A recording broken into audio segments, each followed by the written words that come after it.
Today is Wednesday, February 3rd, 2021. Coming up on Roland Martin Unfiltered, black media in Louisiana make it clear it's time for businesses that get money from black people to support black media. We'll talk to radio station owner, actor, and activist Wendell Pierce about this new black media coalition in Louisiana. The CBS drama continues with new racism claims against WCBS in New York. Republican Senator Ted Cruz chose to delay the vote on United Nations Ambassador appointee Linda Thomas Greenfield because of a speech she made in 2019. Senator Cory Booker had her back. We'll show you the exchange. Plus, a Laurel, Mississippi man and his wife are both found innocent after two police officers accused them of armed robbery in November. Y'all, it's an unbelievable story. And in Minneapolis, there's a new policy that says police officers must wear activated body cameras at all times. About time. The Navy is investigating after a black sailor found a noose hanging at a base in San Diego. And the Justice Department dropped its discrimination lawsuit against Yale University. It was stupid. In our Black Tech segment, an app that allows users to donate their spare change to HBCUs. And of course, our deconstruction on how black businesses are playing themselves small. We'll deal with that with Wendell Pierce. It's time to bring the funk on Roland Martin Unfiltered. Let's go. He's got it. Whatever the biz, he's on it. Whatever it is, he's got the scoop, the fact, the find. And when it breaks, he's right on time and it's rolling. Best believe he's knowing. Putting it down from sports to news to politics. With entertainment just for kicks, he's rolling. It's on go, y'all. It's Roland Martin, yeah.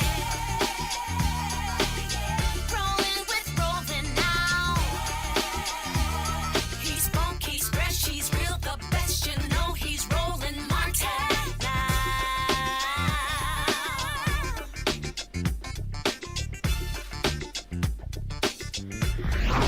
Martin! I have consistently tried to explain to all of you the importance of black media, trying to explain to you why we must stand firm when it comes to demanding the dollars to ensure that we are able to survive and thrive. Well, today, Wendell Pierce, the actor, who also owns the historic radio station in New Orleans, tweeted this out today that speaks to that very issue. He says, today we launched the Black-Owned Media Coalition at the New Orleans City Council. As an owner of Equity Media LLC, WBOK 1230 AM radio station, we join other coalition members, Data News Weekly, the New Orleans Tribune, and the Louisiana Weekly. Now, do we have other tweets, folks? If we have it, go ahead and roll that. There were about 10 tweets that he actually posted of what these black media outlets wanted to do, and that is to challenge businesses in New Orleans that make their money from black people to actually reinvest in African Americans. Why is that important? Because what is the point of black folks spending our dollars, making other folks rich, and they in turn not reinvesting in the black community? Joining us right now is Wendell Pierce. He's, of course, part owner of Equity Media LLC. Wendell, glad to have you here. This was something that I had tweeted out a couple of weeks ago. Actually, I tweeted out. I posted it on my Instagram page, and there were a couple of items that I posted. One of them that I said was that folk in America have been able to monetize black culture except black people. All of these people out here who launch these media companies that are black targeted, but they're not black owned. But another point that I had made that people they thought I was playing, they thought I was joking, was when I said that, and this is what I posted. Go to my iPad. I said it's a trip to be a black-owned media company, and you demand fair share of advertising with the metrics to prove the reach, and folks want to say you're sticking them up. Nah. Y'all just not used to a black media CEO making it clear he won't accept crumbs. I'm coming in 2021. When I saw your tweet, that's exactly what that said. I agree with you wholeheartedly, Roland. We are exercising our right of self-determination.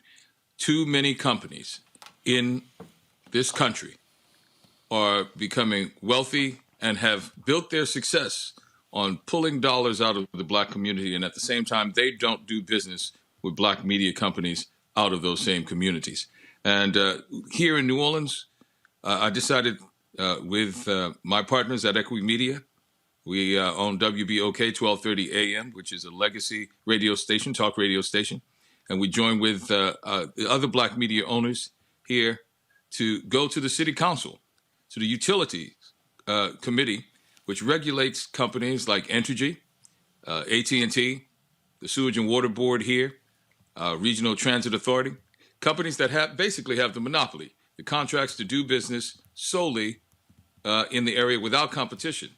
But they aren't required to do any business in the black community. And New Orleans is 65% black, and that was unacceptable.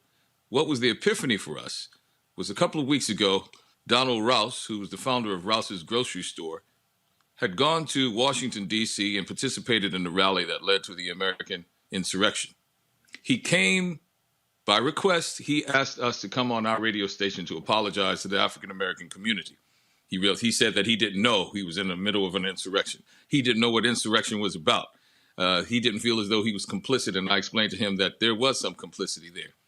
But what I realized was, in the 30-year history of Rouse's Grocery Store, one of the most successful businesses here in our region, he had never done any business with black media. That his success was built on the dollars from the African-American community, but he had done no business with African-American business owners. So we realized that that was the canary in the mine. That was the moment where we said we have to call all businesses, regulated and unregulated, in the New Orleans area to task and say that if you make a business decision that you don't do business with us, we can go to our constituents, our listeners, our subscribers and readers of our media and say, we're going to make a business decision about you and hold them accountable. Now, let's be clear. And decide not to work with them. He was coming to all of y'all. Yes. To apologize. So he knew y'all existed. So he reached out to black media for his apology tour, right. But he had not been spending money on the same black media. Absolutely. And that was unacceptable. This is a grocery store that thrives because of the community here. As I said before, we're the majority in the city. So to thrive in New Orleans, you have to make sure that the majority in the city is buying your products, taking part in your business, bringing you their revenue and their dollars. So his success was built on that. But he's not the only one. This is a pattern across the board when it comes to businesses here. We first saw it and we see it in the regulated companies. As I said before, our energy company here, Entergy, our Regional Transit Authority, AT&T, Cox Cable, all of these companies don't do business with black media, yet they thrive off it. Now, as you said before, Roland, in your tweet, and as you put out before, and as you said at the beginning of this segment, they will tell you we reach out to the black community, but they'll cite different media outlets. But we have to remember that those media outlets aren't owned by black folks. Those are large white conglomerates that are putting out black content, that are making money off of cultural appropriation, not appropriation, but just putting out our stuff, as you say. And they're making money off of it. But then they'll tell you that that's enough, that you should be thankful for that, and yet spend no dollars with us. Well, you can make that business decision. But if you choose to make that business decision, we're going to call you out. And so we put together the Black-Owned Media Coalition to say that when we identify those companies, we will let our constituents know so that they can take their revenue elsewhere, so that they cannot contribute to something that is successful for you, but not successful for us. The economic power that we have in our community, we have to use that and exercise our right of self-determination. And we believe in our coalition that the 21st century social justice movement is economic development. And that's what we're all about. For everybody who's watching, I need y'all to also understand this, because this happens all the time. Folks love to talk about Dr. King. They love to talk about what he and others did. They love to talk about the March on Washington. They love to talk about all of these different speeches. But I often say that the most important speech he gave was his last on April 3rd, 1968. And I want y'all to listen, because again, if you go back and study that 43-minute and 16-second speech, Dr. King lays out the game plan for the future advancement of black people. He literally gives the marching orders for the future. This is Dr. King on April 3rd, 1968, talking specifically what Wendell and I are talking about 53 years later. What we'll have to do is this: always anchor our external direct action with the power of economic withdrawal. Now, we are poor people. Individually, we are poor when you compare us with white society in America.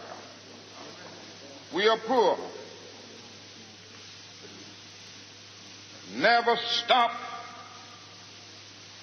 and forget that collectively, that means all of us together, collectively we are richer than all the nations in the world with the exception of 9. Did you ever think about that? After you leave the United States, Soviet Russia, Great Britain, West Germany, France, and I can name others, the American Negro collectively is richer than most nations of the world. We have an annual income of more than $30 billion a year, which is more than all of the exports of the United States and more than the national budget of Canada. Did you know that? That's power right there if we know how to pool it.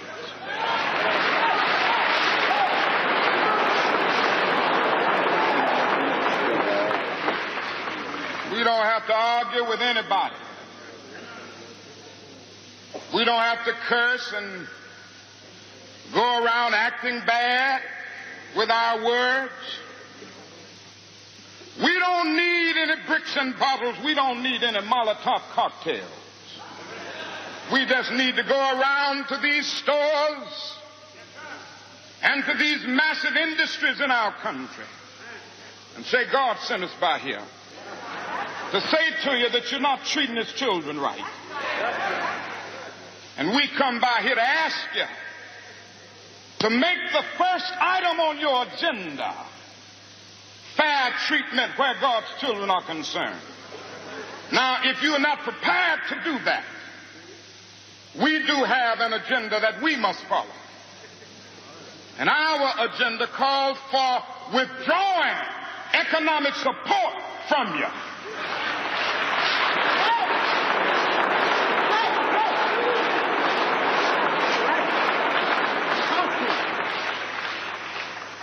So as a result of this, we're asking you tonight to go out and tell your neighbors not to buy Coca-Cola in Memphis.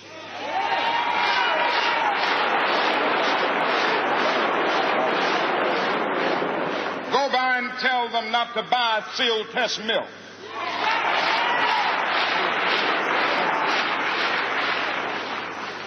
Tell them not to buy, what is the other bread? Wonder Bread. And what is the other bread come to Jesse? Tell them not to buy hard bread.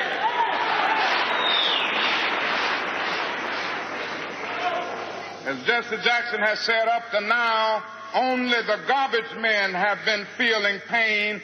Now we must kind of redistribute the pain. That point, redistribute the pain, what he is outlining is exactly what we're talking about. These folks want to take and take and take from us, starve our black media. That's how we are unable to get information. So when we don't know what's happening at City Hall or county government or the state legislature because the mainstream media outlets are not covering it, when you only see a couple of black faces, when they're not hiring us, when they're not making us the president or a publisher of the paper, they're not making us the top editor. In essence, when they starve our black media, they actually are cutting off the flow of information, and so we are unable to not only feed ourselves, we can't feed our minds. And that's exactly right, Roland. As I speak to you right now on the national stage, the local media didn't even cover my presentation at the city council yesterday. Now, here I am, someone who's from New Orleans, of New Orleans, working around the world, exercising our right of self-determination and calling people to the carpet, but they didn't feel as though that was important enough. The same companies that we were calling out that are regulated, that body of the city council, it's their job to regulate these companies to make sure that our tax dollars are properly spent, can call companies to task for not being online for half of the time. It was a meeting actually about high energy bills that out of the blue hit people really hard in January, and they claimed that it was very cold.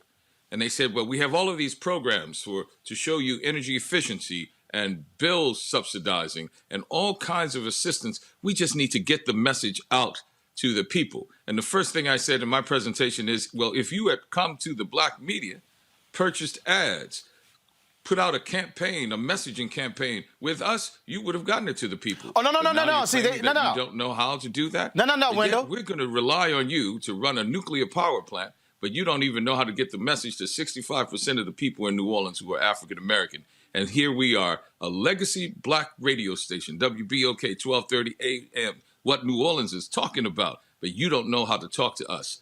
That's a problem. No. That's a problem. But here's what they do, Wendell. Them account. But here's what they do.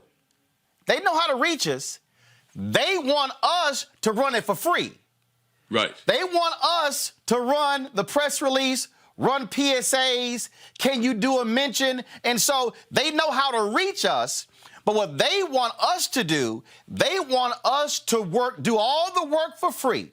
They want to invite us to their Black History Month events, take photos, and put it on the photo page. They send stuff to your radio station. We named this African American to a position. Can they get a shout out on the station? Can you run the photo in the black paper? Don't none of that pay the bills. Don't none of that hire a staff. But when it comes to mainstream TV station, radio station, newspaper, website, they're shelling out dollars. And let me also remind our audience something. If black media does get money, Wendell, we ain't getting actually advertising money. They're giving us community relations money. Right, to keep their license half of the time. But what we have to realize is that we have power within our community. We have economic power. We have an economic engine. I'm talking to you right now from Pontchartrain Park, a historic district in New Orleans, because in the 1950s, we exercised our right of self-determination by having access. This was the result of the civil rights movement, a black community that grew out of sustaining itself. And that Moses generation gave us, a Joshua generation, a clarion call and a mission to make sure that we use the knowledge that we have and our economic power to make sure that there's benefit brought to us. And those who do not accept that, who do not have our best interest at heart, we have to make sure that they are held accountable and that there's something that they have to pay. They have to have some consequences for those actions that are not in our best interest. And that's what we at the Black-Owned Media Coalition, Louisiana Weekly, the Tribune, New Orleans Tribune, Data News Weekly, and WBOK with Equity Media are going to do here in New Orleans. But Roland, I commit to you that we will join your effort nationally, because we want to know, we want you to know that this is something that's just not localized. This is a national problem, and the more, the merrier. the more strength and unity. And I join that effort with you tonight. I want to show our folks this, and I've talked about this before. This was from 3 years ago, where the NNPA and those black papers are members of NNPA asked the Congresswoman Eleanor Holmes Norton to have a federal study done on federal government media spending. Because in fact, when I saw your tweet, I immediately said, how much is the city of New Orleans? How much are they spending media dollars? And so this is the federal level, folks. Go to my iPad. The study was done over a period of 5 years, 2013 to 2018. The federal government spent $5 billion on media advertising.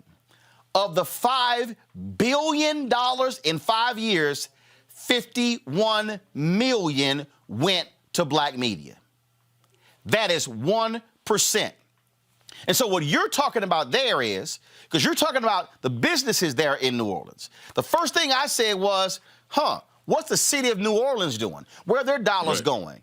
Where's the state dollars going? Because all of those agencies are spending media money. And again, because I've run 3 black newspapers, because I was news director, morning anchor at a black radio station in Dallas, because I was morning talk show host and midday talk show host at WVON Radio in Chicago, black-owned radio station, because I was the first editor of Tom Joyner's website, blackamericaweb.com, news editor of Savoy Magazine, worked at major broadcasting cable network for a special 13 years at TV One. So can't nobody talk to me about a black media experience when I've done it all. The fact of the matter is the government dollars also don't go to us. So we are taxpayers and we're not getting it back. And so then, Wendell, people then go, I guarantee they ask you, man, I can't hear your station. Can y'all get bigger? Well, hell, we can't afford to buy another tower or extend our reach, or actually we can't grow our circulation, because if we had more dollars, we could advertise more, put up billboards, put up all kinds of different stuff to grow audience. And so that's how they choke us. So we never are able to build capacity because they keep the dollars from us. And it's not a handout. That's the other thing. Those dollars that you're talking about coming from the government, that's our treasury. That's our money. So if we're only going to get 1% of that over the 5 years, let me pay 1% in taxes over 5 years. Right. You're not going to give me that rebate. So it is a demand and it's a necessity to make sure that we change the structure. It was very deliberately done. And in this time of reckoning, we have to understand that it's not about trying to convince people and try to make them understand what we're trying to do. It's really being just as deliberate as they are to depress and exercise us out of participation in the economic flow, to be just as deliberate to put us in the flow. Ultimately, we want it to be memorialized and legislated in law. That's right. That a percentage has to of spending has to go to our community, reflected in a percentage of what our community gives you in the treasury. So that's the clarion call that we're going to put out here in New Orleans to our city government, to make sure that here we are, a community of 65%, that we are going to have to mandate it in law to make sure that whenever you do a media spend, you're going to have to spend with black media by law, not just by desire. We're not just going to put people out and embarrass them or shame them to do business, because that's never worked before. Leave that to me as an actor to try to change somebody's hearts and minds. Let's change the law to make sure that we change business. I often talk on this show about Dr. King's book, Where Do We Go From Here, Chaos or Community? And I tell all of my people, I tell all of my folks to get a copy of that book.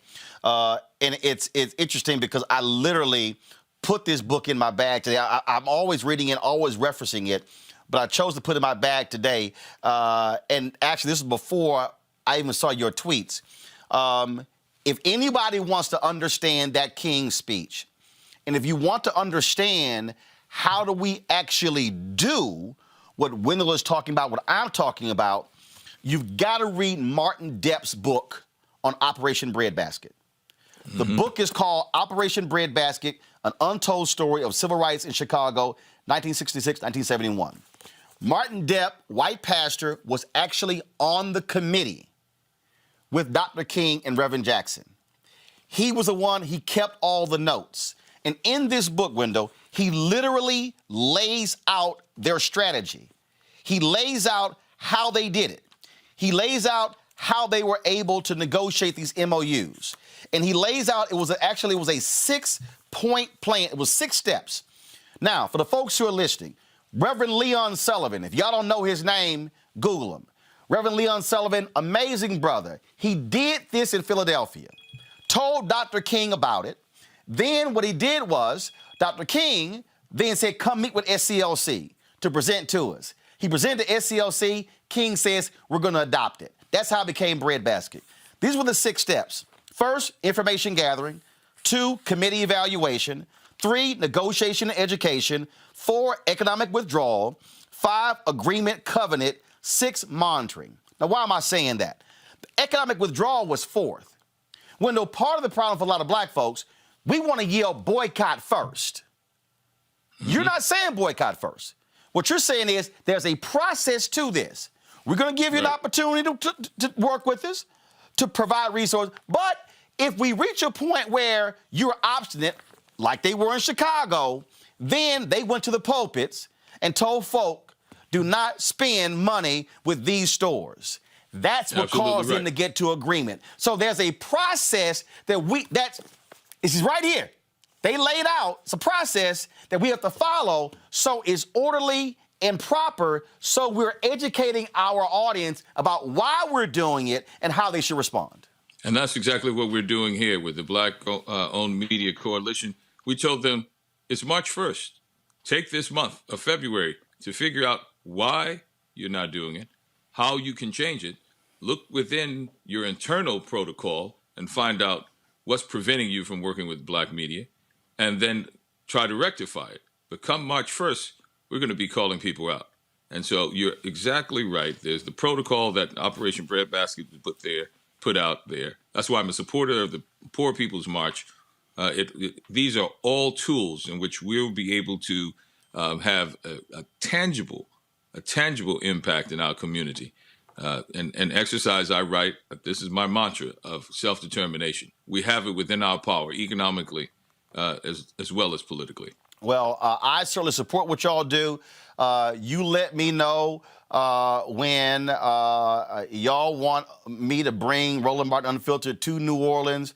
If there's sort of a drive-in rally, we did a lot of those in Georgia covering politics. If there's something, a socially distanced, something, whatever, we'll be happy to come there, live stream it, put it out there, because I am absolutely committed to this as well. I am pushing the Biden administration. I push Senator Chuck Schumer. I'm sitting here. I just hit Nancy Pelosi's office again, trying to get her on this show. Her staff is tripping. I'm going to let her know. I've been telling the CBC that $5 billion over 5 years, that $1 billion a year, we must be getting that. Don't come talk to black media to run stories on COVID vaccine when y'all paying other people to run ads. That has to be our piece, because, we need black media having 50 and 100 employees. And we can have, I'm sure you would love to have a city hall correspondent, a state legislature correspondent, have people all around. You got to be able to pay them. These, the right for these companies to merge and become these conglomerates that try to move companies like ours out. You know, you're going to approve those conglomerates, but then you're not going to come back and do business with us. So I agree with you. Not only is it going to happen in business, regulated and unregulated, but also in government as well. That's it. Well, just let me know. I'm there with you, man. And again, well, you have been a mentor to me. You are a media mogul in my mind, and it's evidenced by the product that you put out every day. And you are greatly appreciated, Roland. It's always an honor to be on your show. Thank you for giving us amplification of what we're doing here in New Orleans. And I just want everybody to know that my name is Wendell Pierce, and I'm the owner of WBOK 1230 AM, what New Orleans is talking about. Well, I tell you, in the words of Frank Lucas, I'm going to get that money. Yes, indeed. Well, I appreciate it, man. Thanks a lot. Thank you. All right, let's bring up our panel right now, folks, to chat about this issue. And it really is a fundamental issue that we cannot ignore because it speaks to exactly why black media is unable to be able to have capacity, to be able to grow, to be able to send people out. Joining us is A. Scott Bolden, former chair of National Bar Association Political Action Committee, Robert Patillo, executive director, Rainbow Push Coalition, Peachtree Street Project, Monique Presley, legal analyst and crisis manager. I'll start with you, Robert, because you're with Rainbow Push. Rainbow Push was born out of Operation Breadbasket. There are a lot of people who speak negatively about Reverend Jesse Jackson Sr. The reason I have always given due respect to him, and I've criticized, but I've always given due respect, is because there are a litany of people today who have lived off of the millions that he and Breadbasket made possible. There are individuals who had their college paid for because they went after these companies. And if people read this book, they didn't just say hire black people. They said hire them, senior positions, put them on your boards. They said invest money in black banks. They said hire black companies to do work for your company as well. What has happened is we've gotten so far removed from that because, Robert, we figured, oh, it's just going to happen, so I don't really need to say anything. You can't show me nothing where black folks got anything in America and did not require for us to have to get in folks' ass.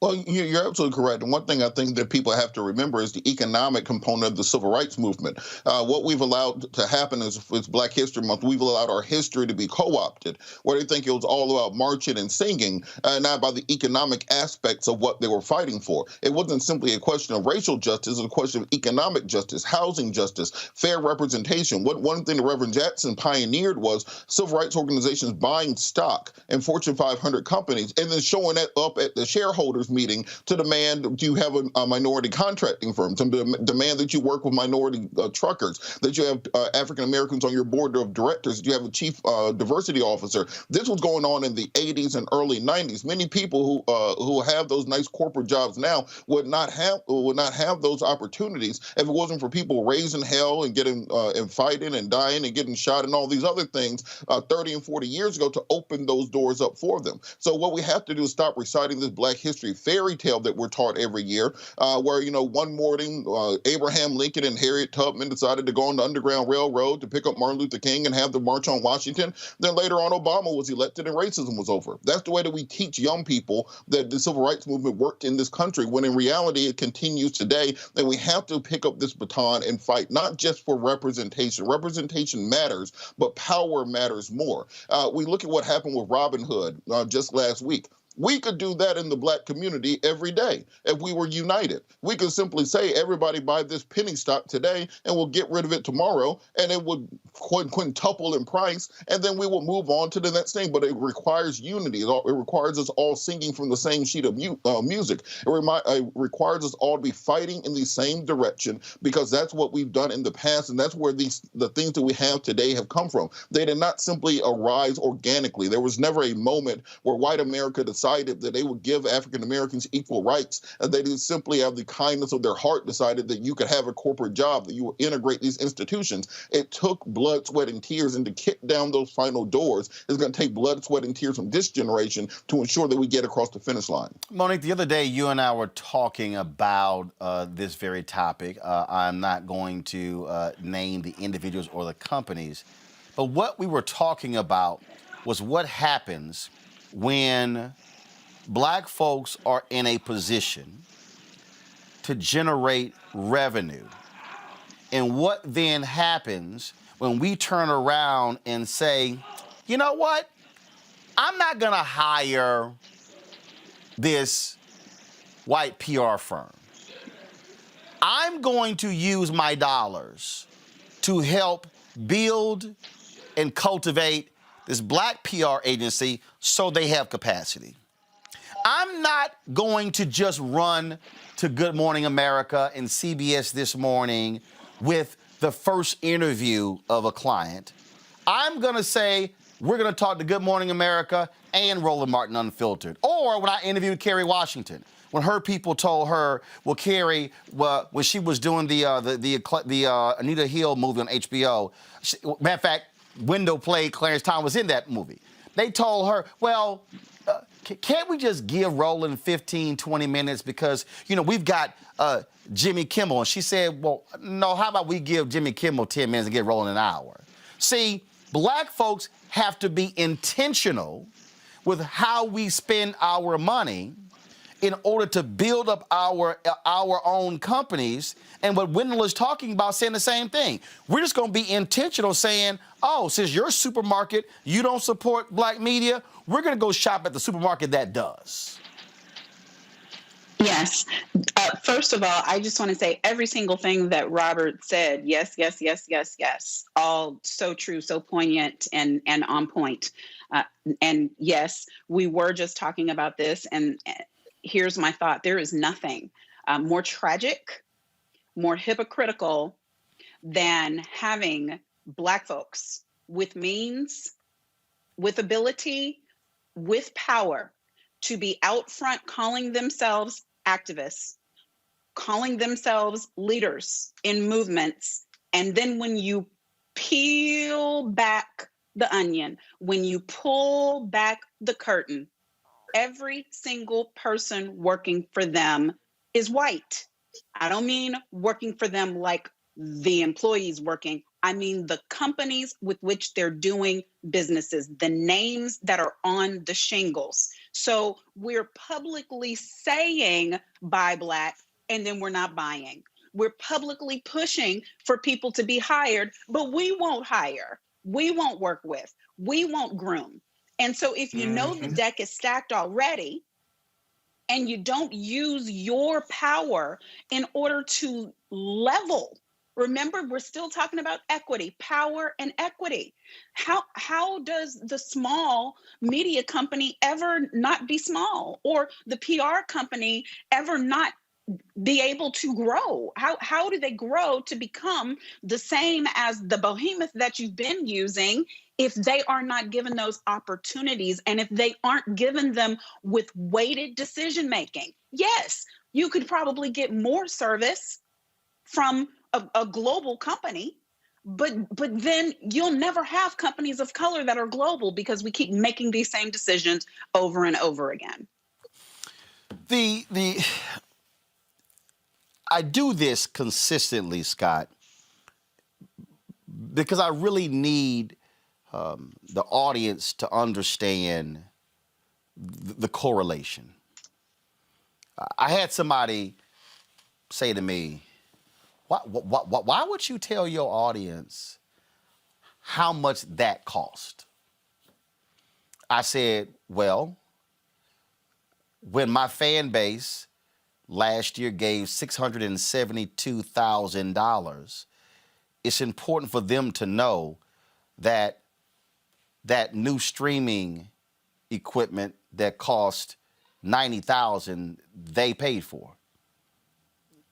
When we got new C300 cameras, that whole suite was about $75,000. Yeah. They paid for that. When we're traveling, they paid for that. One, I think it's important for folks to understand how much this stuff really costs. And that's important. But it's also important for them to understand why when we do 20 to 30 million views a month, and then I see other folk don't even get near that, yet they are receiving several $1 million from ad agencies. And then when we talk to the ad agencies, they talk to us like we're crazy. When we were pushing aggressively against the Biden campaign to spin with black-owned media, I literally had some black people telling me, man, you need to stop. You should be satisfied. I said, hell no, I ain't satisfied. And I wasn't satisfied with what we got because it wasn't what we asked for. And again, there is not a single black media company with a congressional correspondent. There's not a single black media company with a correspondent at the Department of Justice. There's not a single black media company that actually has a correspondent at Health and Human Services, at Interior, at Commerce, at HUD. April Ryan was with American Urban Radio Network, White House correspondent. She now went over to the Grill. That's it. Just April. That's it. Nobody else. I can go around this country. You do not have a single black media company that has a national correspondent dedicated to business. There's not a single black media company with a national correspondent dedicated to politics. There's not a single black media company with a national correspondent dedicated to covering Black Lives Matter. So what we have right now in black media is what I call aggregation. We got black media people rewriting stories that white folks have written in other outlets, putting their name on it, or put a so-and-so staff writer, well, they didn't actually do any reporting whatsoever. We're not traveling, we're not going anywhere, we're not covering anything. And the problem is we are, in essence, relying on somebody else to tell our story, and that simply cannot happen. But, the other thing is that the demand of excellence doesn't change for you as a journalist. Demand for excellence, you still got to be excellent, even with less dollars and less money. Secondly, there are a couple other buckets to what you're saying as far as Black economic empowerment, right? Black people and the psychology of Black people, we got to work on our people too, Roland. For example, many of them who say, why don't you say that? Or why don't you stop saying that to the Biden campaign? They actually believe that people that don't look like you, they ice is colder. Whether it's in media, the law, medicine, architecture, you name it. The psychology of many of our brothers and sisters is that somehow if you Black or if you're a person of color and you run a business, you don't really have a good sense of business, so they're giving you less. That's why the big advertising companies and many Fortune 500 companies advertise, they give you community relation dollars. I'm general counsel of the NFPA. We don't always get advertising dollars, and if we do, they're far less than they would give to the majority newspapers, even though those advertisers, majority of their work or the majority of their business or a large chunk of it is from people of color. And then the second bucket under that is that we have to be as excellent as our white competitors, right? So when we do buy Black, and you're Black and of means or white of a means or whomever you are, right? In order for us to continue to change that myth, we've got to provide an excellent product or excellent services. But it's hard to do without smoke and mirrors if we're not getting the same money our white counterparts are getting. Right. And so it's a broader piece, but they all are intertwined. They all work back and forth to change this issue. For folks who are watching and listening, understand something. You cannot have a media company if you don't survive on advertising. Now, sure, you could create, there are nonprofit outlets out there. There's a Texas Tribune, there's a Marshall Project, there's ProPublica, but they also have been able to receive, significant foundation support, things along those lines. You have Wendy Thomas with MOK Memphis. With what they're doing there, they were born out of MOK 50. You have a number of different projects, but the bottom line is this here. 99% of the media companies out here are for-profit media companies, and they're dominated when it comes to advertising. And what happens is they force Black media. Look, we'll fund y'all entertainment stuff. We'll fund your gossip stuff. We'll fund your sports stuff. No, we ain't gonna fund the news stuff. But then our people then go, well, why is it that we don't know about this and this and this and this and this and this? Because they don't cover that stuff. They don't cover. There's a reason why I don't spend lots of time on that stuff. Now, I'm going to say this because I literally have been interviewing people in the last week for this. Because when I told y'all I was serious about this here. And this is, no, I'm going to stay right here. Go back. I need my panel up. I need the people listening to understand what I'm about to lay out. What I need y'all to understand, when I say how we have to make the investment and the commitment, I am prepared to hire a staff writer who for the next year will be solely dedicated to reporting on these advertising agencies, federal government, when it comes to the lack of media dollars, and they're going to be covering the lack of pension dollars that we're receiving from these federal and state pension funds. That's right. And how, so for everybody to understand something, New Jersey, $80 billion pension fund. The federal government, nearly $1 trillion pension fund. Black people are managing 100 million of the nearly 1 trillion. Let me be clear. Monique, they ain't got no problem with us talking about mass incarceration. They ain't got no problem with us talking about social justice. But let me remind people, King was killed Dr. when King. he started talking about the money. Economic That's right. empowerment. When King started talking about the money, Redistribution of wealth. when he started talking about the money, I Yes. keep Right. telling y'all, there's only one federal agency that shares a lawn with the White House, the Department of Treasury. White House power, Treasury money. Power, money, money, power. And so we have to be fixated on the money, because if you don't deal with the money, Monique, you can't deal with the education. You can't deal with the health. You can't deal with the housing. You can't deal with none of that. And see, we sitting over here, well, man, what if we, this budget allocation, I'm telling you, the money is sitting, y'all, you can yell reparations all day.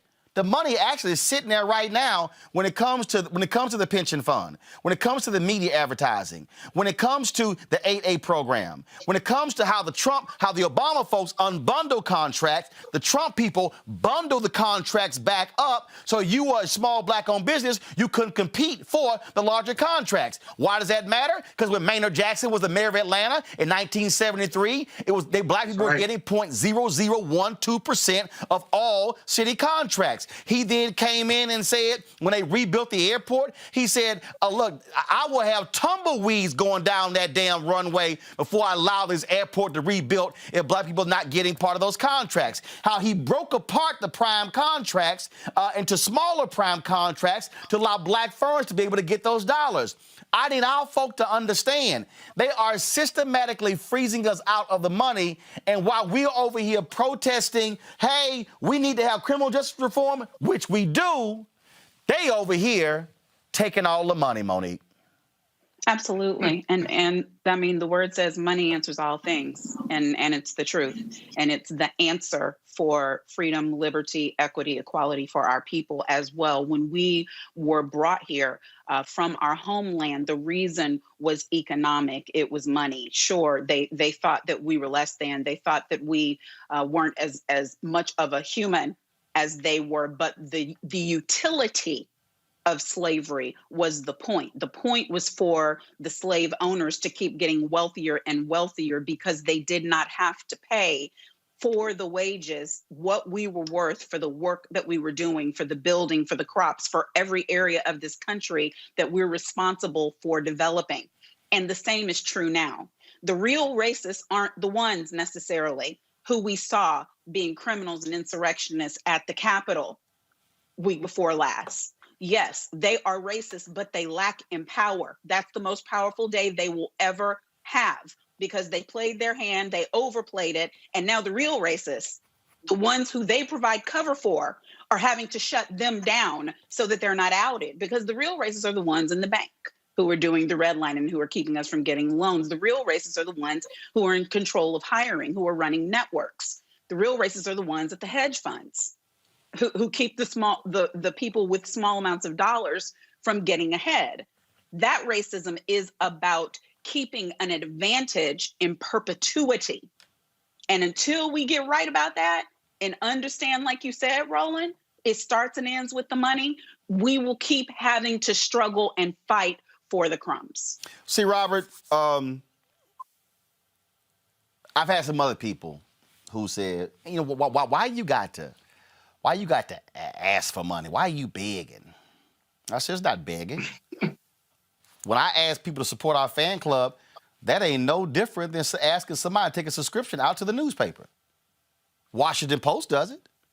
New York Times does it. But see, the way they do it is they had the money to put together a commercial. See, the Washington Post put a commercial together. Went and paid somebody to produce a commercial, then went and paid some other folk to air the commercial for them to get subscriptions. Well, hell, we can't afford that. We built our audience. We have not bought a single ad on this show because we can't afford it. All the money going back into the show. So when I say what we're doing, and I ain't got a problem putting money on it, I am trying to allocate $100,000 to pay a writer to solely focus on this for the next year. That means if 2,000 of our fans give $50 each, that's paid for. Because see, when the freelancers out there, Robert, I've been there. I've been that freelancer. The freelancers out there, they dole out a $500 story, a $250 story, and a $1,000 story. What I'm trying to tell them is, don't worry about it. You're going to eat for the next year. You can pay your bills. I just need you to focus on this and churn out stories. Write them. We're going to post them on the site. And we're going to provide the stories for free to the black newspapers. Then we're going to have them come on the show because we have to have the data that shows. And when I say the data, Robert, I'm talking about going to Publicis and Mediacom and WPP and Group M and every damn media ad agency in America to say, what is your black spin? Not your black targeted spin. What is your black-owned media spin? And what are the numbers? And while we at it, what's the percentage of the black folks who work in your company? And where do they work? Are they on the creative side? See, media, we're the only ones who shine a light on everybody else. But media don't like when a light is shined on them. I'm prepared to bring a big-ass spotlight. You're absolutely right, Roland. I think one of the things that's important to understand is there's been a big push for, we talk about this idea of representation now since the marches and protests last year. Every single commercial seems like it has to have, an African-American woman married to a white man with curly hair, and that's the commercial. That whether you're selling Nissans or sneakers, it doesn't matter. They just want to have that representation there to make it look like they're doing something. But if you look at the people who wrote the commercial, you're not going to see a black face. If you look at the people filming the commercial, you're not going to see a black face. If you look at the people catering the commercial, you're not going to see a black face there. So what we have to do is move past this concept of simple representation, move past this concept of just having a black person reading the script, and figure out how to have more black people writing the script and operating the teleprompter and working behind the scenes and creating that vertical and horizontal integration that we know is the key to creating wealth. Janice Mathis, Executive Director of the National Council of Negro Women, makes a great point, which is that racism has never been about proximity. Racism was never about white people not wanting black folks around them. During slavery, we were on the plantation with them. We were in the house with them. Often we were in the bed with them. We would breastfeed their babies. We would cook their meals. We would shave them. That is what they did. It was never about proximity. It was always about power. Separate but equal was fine until we started doing better, and that's when you get a Tulsa, 1906. That's where you get Atlanta race riots. That's where you get many of the insurrections and white race riots that happened in the early part of the last century, because they were fine with being separate, but they were not fine with us having more power than them. So we have to fight through this system to not simply be in proximity to others, but actually have the power to do something about it. And that's going to require political activation. It's going to require our business community to unite with our media community, because this is cross-sectional. This goes across every cross-section of black society, whether it's media, whether it's plumbing, whether it's the legal field. I think everybody who's a lawyer who's been in private practice has had that experience of understanding that there's a lot of your white counterparts who are getting special assignments, who are getting court-appointed work, or who are able to go into the jail to get supplemental income that often is not given to black-owned law firms when you're first starting out. So there's always going to be a cross-sectional demand for black power and economics, and we have to fight towards that. Not simply the image of black power, but the actual economic ability to affect change. Scott, for the people, again, how you connect the dots. Yesterday, my folks send me a batch of invoices that I approve twice a month, the 1st and the 15th. Yesterday, I approved $17,000 in invoices that was tied to the work we did in Georgia. Those were freelancers in Georgia who were not getting work as a result of COVID, who we were able to pay, who worked with us. Sure. So when we are demanding the dollars from the Democratic Senate campaign committee and from the Biden presidential campaign, we are paying our people. See, that's also the difference. So it's not just, oh, no, we're just going to keep it. No. We're also hiring people. But the thing that I want people to also understand here, Scott, when we talk about how we hold them accountable, last year, I had to come on this show to publicly call out Young and Rubicam like I did Senator Amy Klobuchar and Speaker Nancy Pelosi, and I ain't done, Speaker Pelosi. I had to call them out because Young and Rubicam got the whole contract to handle the census money. Young and Rubicam froze out the black ad agency, Carol H. Williams. Tell everybody to go to their online portal. We filled it out in April. Didn't hear from nobody. Hell, we got down to August. It's a month left. I'm like, hey, what's going on? I start calling them out on the air. Then all of a sudden, they call Carol H. Williams. Oh, my God, what's going on? She said, hell, y'all ain't responding to the man's request. What should we do? She said, I advise y'all to cut a check because he ain't going to stop. I literally had folks saying, why are you doing that? I said, did you miss the part? How they didn't even respond to our proposal? We didn't hear from them. We're reaching 20 to 30 million views a month, and like we don't exist. There is no other black entity doing a daily digital show like we are. No black cable network, no black broadcast network, and you gonna act like we don't exist? They literally, Stephen Horsford, Congressman of Nevada, Scott, he literally said on this show that Y&R told him, we are not going to buy any print ads for a paper of 50,000 circulation or fewer. Scott, that's 98% of all NMPA newspapers. That means that the black papers are not going to did not receive any census money, and they are taxpayers. Mm-hmm. Exactly.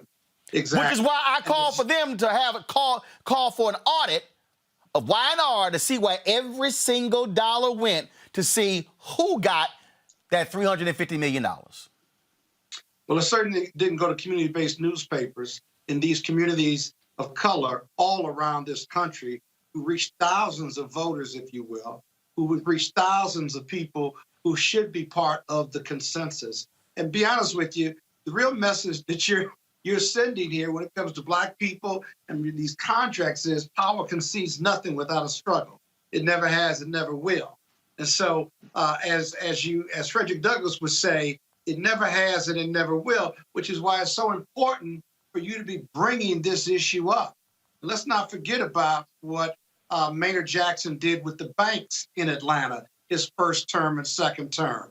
They had no black people on the banks, and so he used his political power to say, you want to put my public dollars in your bank that are black taxpayer dollars, then you put somebody black on the board, put them on the loan committee, if you will. And so it all just fundamentally makes sense. What I don't understand is black people who ask you those questions, who seem to be educated, who listen to you every day, and still, from a psychological standpoint, have an inferiority complex in regard to equality. Scott, I get it. No, Scott, I understand it. You know why? Tell me. When you've 2021. No. It's actually it's not hard at all. It's not hard at all. How can a man who never experienced love know love when he sees it? Mm-hmm. How can a woman know what real love looks like if she never experienced it? The reality is this here. Most of us have never, in the words of Bob Johnson, been in the deal flow. Yeah. Most of us have never sat at the table of power. Most of us have never sat across from somebody and negotiated a six-figure salary. So if you've never negotiated, first of all, if you ain't never had a job that required a negotiation, Right. they just said, that's what we paying. So That's when right. you've never actually operated and been in that space, then you don't know what that looks like. So Right. when I and again, this is why when I said I was going to do this conversation yesterday, called "I Need Black Businesses to Stop Playing Themselves Small," I That's decided to right. go ahead and merge it in this conversation. I have sat in meetings and had someone tell me and my associate, well, we can take $20,000 and give it to these 5 black papers and they'll be happy. I said, I ain't them. That's right. And the basis of what I'm saying, and this may sound real weird to everybody who's watching, nearly everything from I know about business came from my grandmama and her catering business. I used to sit on my grandmother's couch, and I used to watch as the bride and her mama would come to my grandmother's house to book weddings. And I'd be sitting over there on the couch either with the bride's daddy or the bride's fiance watching TV while they booking a wedding. And I would see people sit there, Monique, and they would be booking the wedding, and they would be going through whether we're doing glass plates or plastic, candelabras, whether they're going to have an aisle runner, silk or fresh flowers, and they go through. And all of a sudden, they would get to the end. Now, my grandmother's sitting there, going through. Now, this is a 3-4 hour process. And we get to the bottom, and all of a sudden, she get a calculator, and that sucker say $32,000, Robert. Then all of a sudden, the bride, her mama,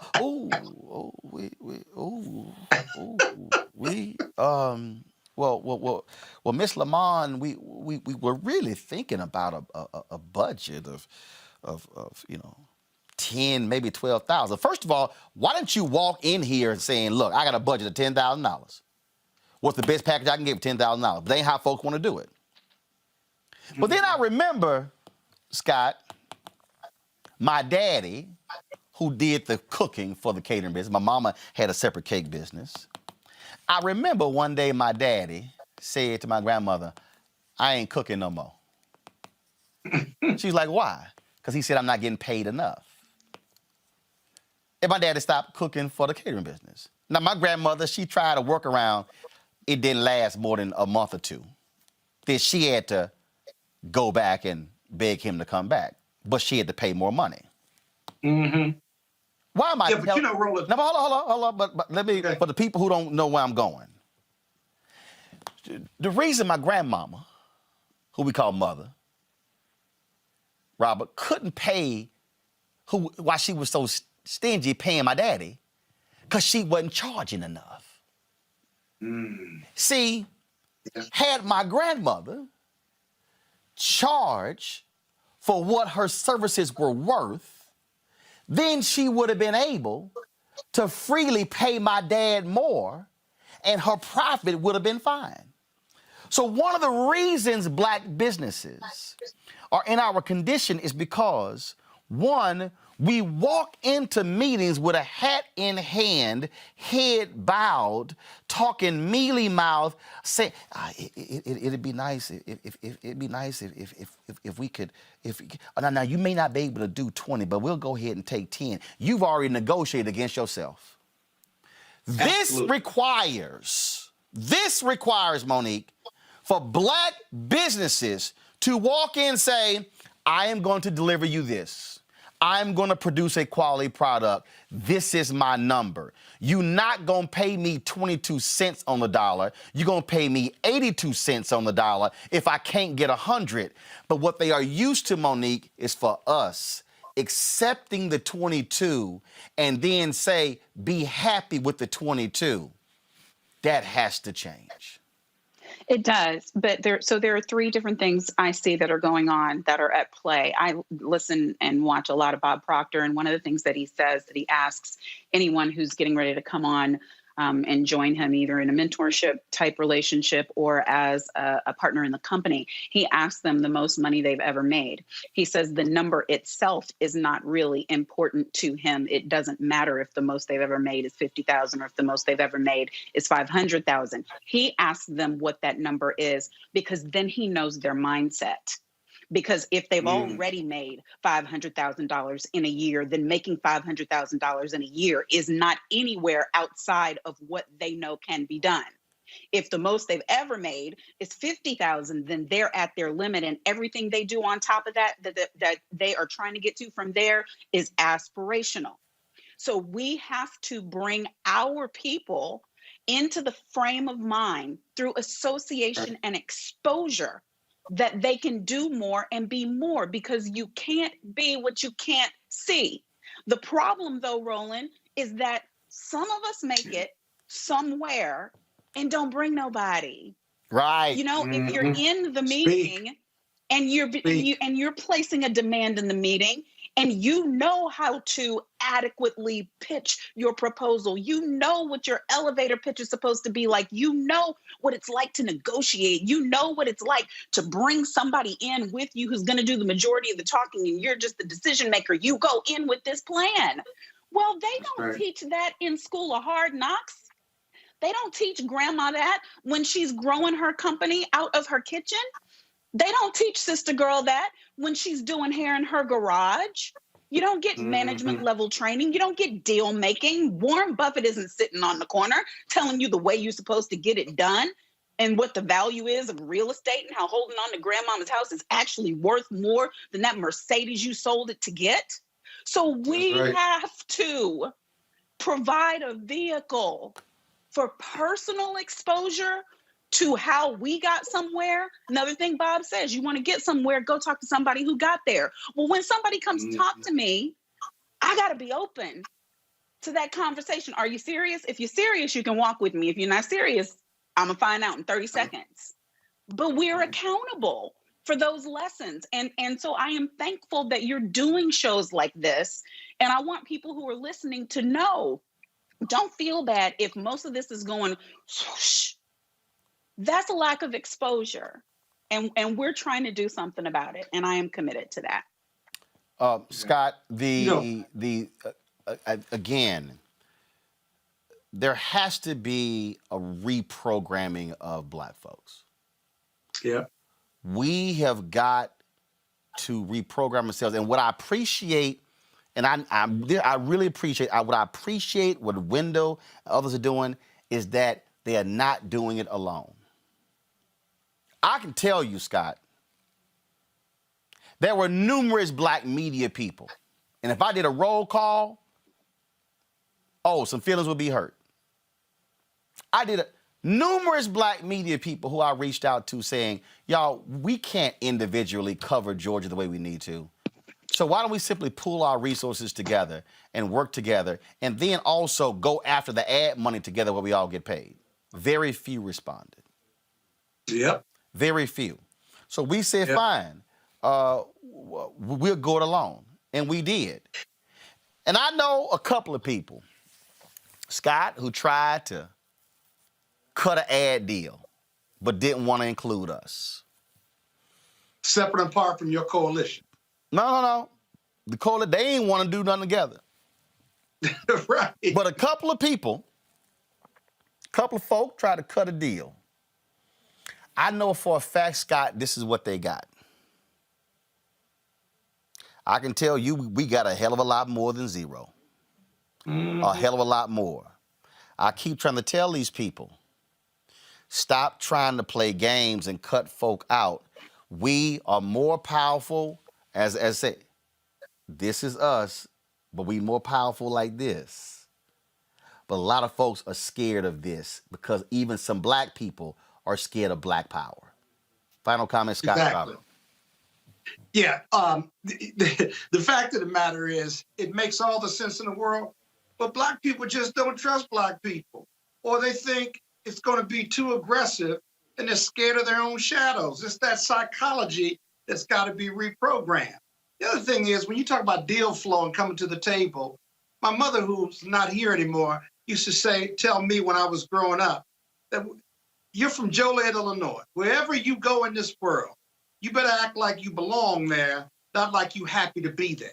And what she was talking about is what you were talking about, sitting at that table across from what the deal that you want and being assertive and confident and being prepared to walk away if you don't get your 80% or something that you can make sense of versus just taking that 20% of that $20,000.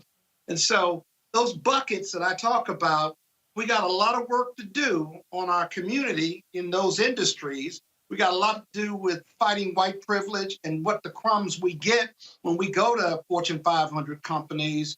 But then we also got to do the psychological work on our people too in these industries so that they have confidence and believe in themselves and trust each other to get more from the masses or by coalition than going it alone.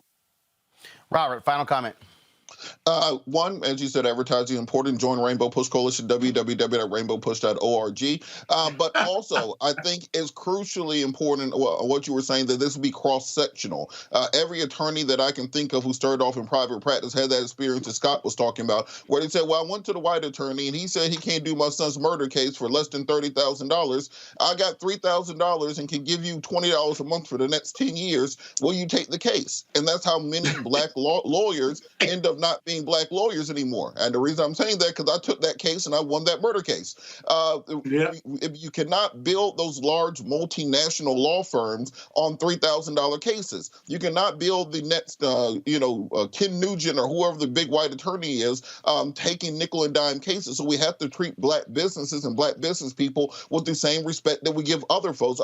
Plas has a song where he says, 12 lawyers and they all Jews. Because in our community, for some reason, having a white Jewish attorney is seen as being a status symbol, as if a black attorney cannot give you those exact same or better and more competent legal services. And quite frankly, this goes into media, this goes into catering, this goes into every field, because black businesses cannot grow if you do not have black business support behind it and that's willing to give the same compensation as they would to a majority firm.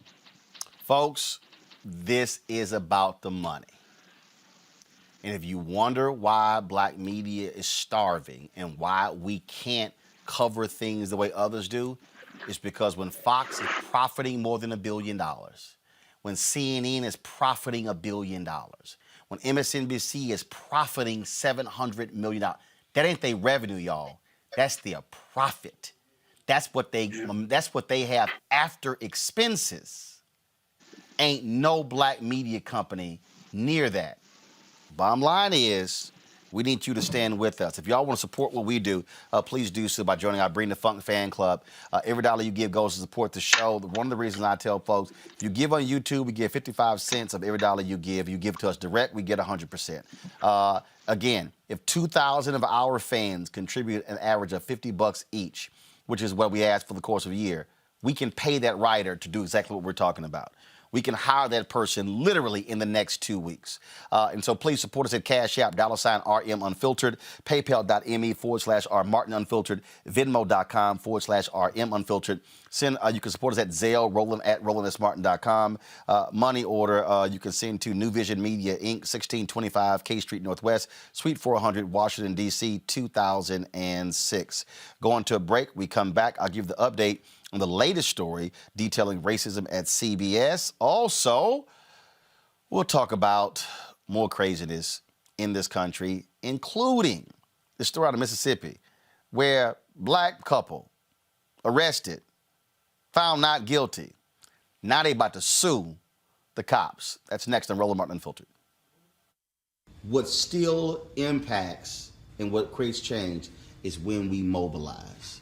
When we say we're not powerless, and if I get with you and you and you, and all of a sudden it's 10, then 20, then 100, then 500, then 2,000, then 5,000, all of a sudden you have mobilized people, that creates that voting power. And then when you throw somebody out, it catches their attention real quick. But not only just that, they have to know what it is that they're standing for. Because if you have friends that talks politics, then of course we're having a decent conversation and I'm being educated at the same time. But if my group of people are not talking about that, then I still don't know. So I can unite with you, and then I'm making sure that you have the voice, but what if you don't have the courage to speak? So you're still getting a group of people together that don't know how to do nothing. When Donald Trump unleashed a violent mob to seize the U.S. Capitol and hold power, Republican senators did what they always do: hid. As Trump's bloodthirsty army screamed, "Hang Mike Pence," these senators were muted in fear, just like always. As Trump's shock troops beat a police officer to death on the steps of the Capitol, they knew who ordered the assault, and they stayed silent, just like always. They knew the moment the neo-Nazis, alt-right militia groups, white supremacists, and Trump fanatics stormed the Capitol, they were under attack from their own voters. They know Trump is guilty, which is why they'll protect Trump on impeachment, serve him, obey him, bow down to him, just like always. The Lincoln Project is responsible for the content of this advertising. The LA Times has a news story detailing issues dealing with racism at CBS. They've been covering this story for a variety of angles, where two executives, Peter Dunn and David Friend, they actually have been put on administrative leave as a result of their actions, detailing an external independent investigation. But today's story in the LA Times details even more troubling issues there at WCBS, the flagship station, where folks who work there talked about station management not wanting to cover issues in the black community, not wanting to actually send staffers out there, even focusing on what they call the bosom, upscale white viewers, and focusing on the issues there. Now, attorneys for both Dunn and Friend deny this story, but it is the most recent story detailing fundamental problems dealing with race there under their leadership. Again, CBS has placed both of them on administrative leave pending an external investigation. They have been, the outside law firm has been hired to conduct that investigation. We at the National Association of Black Journalists called for them to be fired, but also called for that investigation. And we will be, of course, meeting with the team there, meeting with the external folks here about that very issue. So we'll be covering that in a very extensive way. So we'll keep you abreast of what's going on there. But there's more drama there at CBS. Folks, here's a strange story out of Mississippi. A couple from Laurel, Mississippi, are going to file a federal lawsuit against the city of Laurel and two of its cops after an incident that took place in November. Here's a video from a local TV station. Okay? The attorney for Desi and Portia Moore says race played a significant factor when his clients were arrested on their own property by an officer who was not wearing his uniform. Y'all watch this.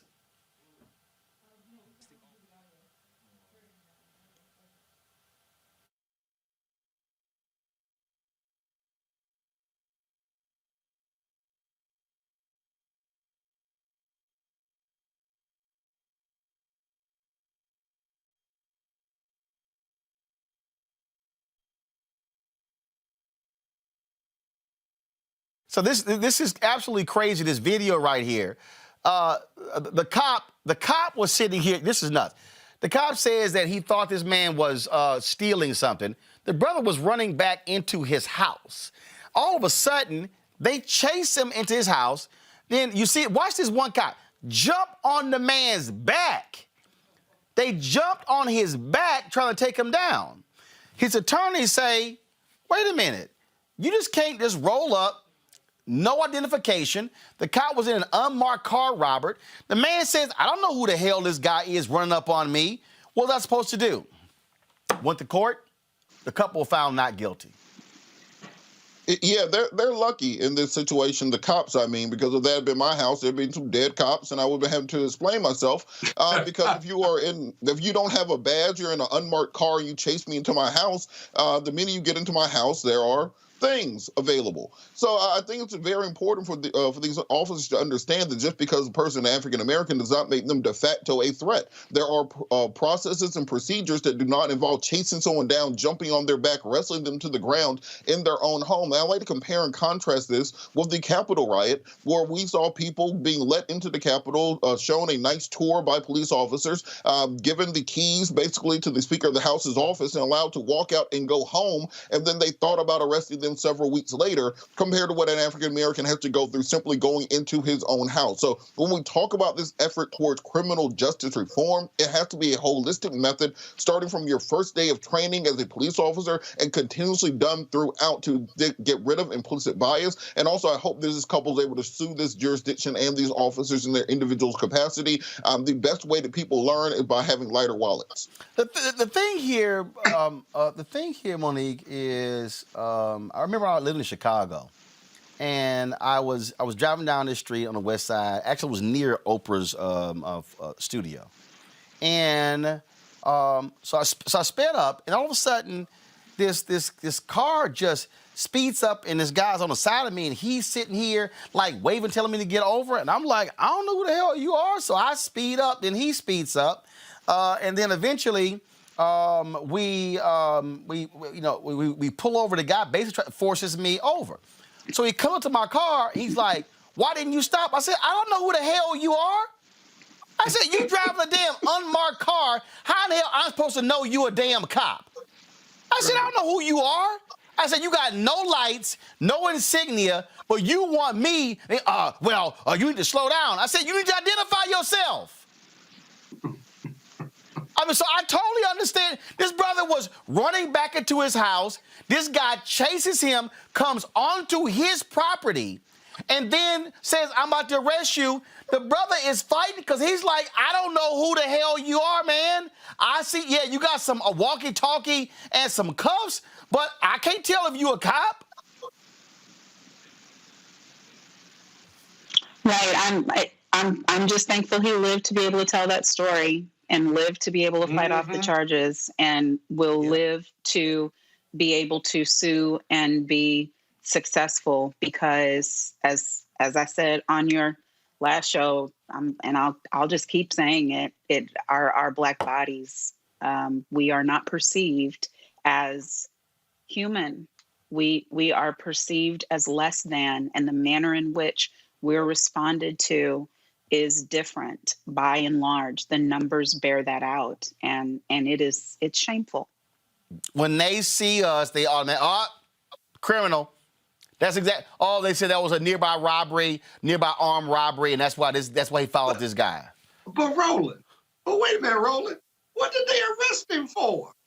When they got his ID, because it was his house. The cop literally said he matched the description of somebody involved in an armed robbery. Where? Nearby. At his house or somewhere else? Nearby. Really? So Black running, you get jumped by two police. That was a big brother too. They couldn't handle him. They better be glad he decided to submit. But again, they go to trial, and y'all, they found not guilty. Of course. But what did they charge him with? Even if he was, I'm sure resisting. I'm sure he picked up an APO. I'm sure he did. Well, you picked up an assault on police officer. You gotta have a legitimate underlying charge before I can resist.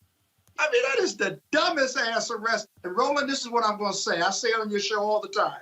We talk about training of police officers. I say before you even give them a gun or a badge, test them psychologically for whether they need to be a police officer or not. They got tested to tell you whether you got a propensity to de-escalate or escalate versus de-escalate. Are you a racist or not? And you needed to be a police officer. And watch this here. Play the video, y'all. So you're gonna see another cop. You're gonna see him in the parking lot. Now watch this here. Check this out. He come running. No. Watch. You're gonna see him come running. But what's the first thing he does? Watch this here. You're gonna see him in a second. He's about to. The wife is recording the altercation. Okay, she's recording it. Okay, So she's standing there recording it. You're about to see the cop from the parking lot. Here he comes. He sprints up. The first thing he does is smack her and the camera.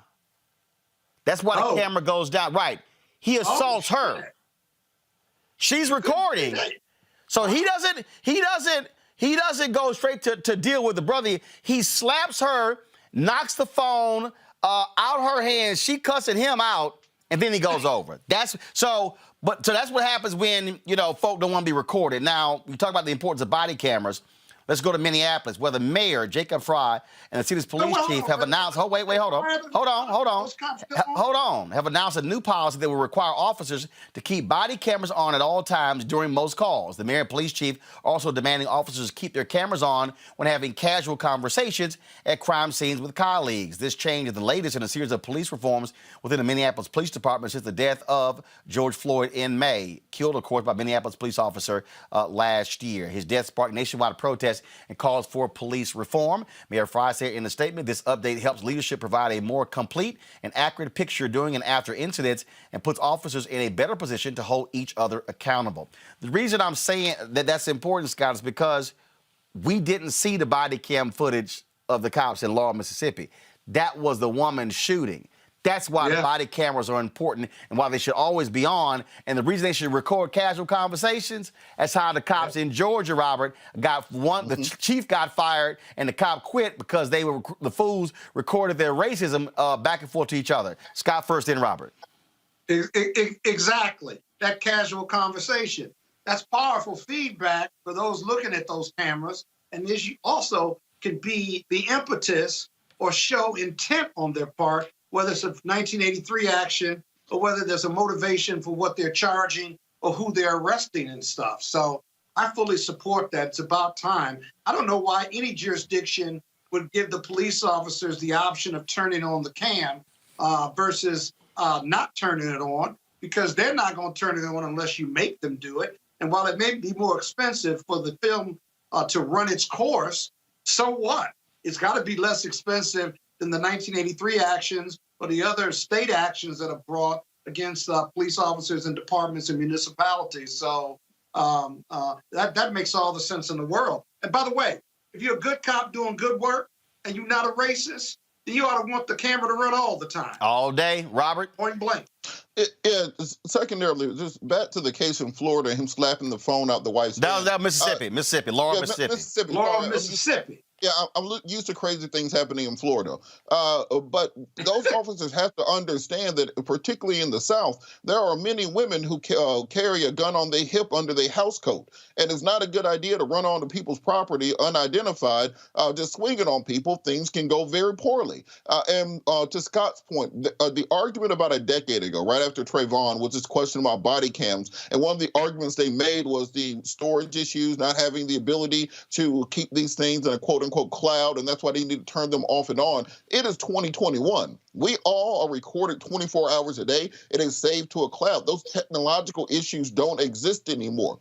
Having terabytes of data in the police car is no longer an issue. Having things cloud recorded are no longer an economic issue. Every 13-year-old who runs a TikTok channel or a YouTube channel can do exactly that. So those arguments are gone. And if jurisdictions do not want to have the cameras record 24 hours a day while officers are on duty, here's the second option. Anytime that a police officer has a body cam that is not turned on, that case is immediately thrown out of court. That you cannot have a probable cause case.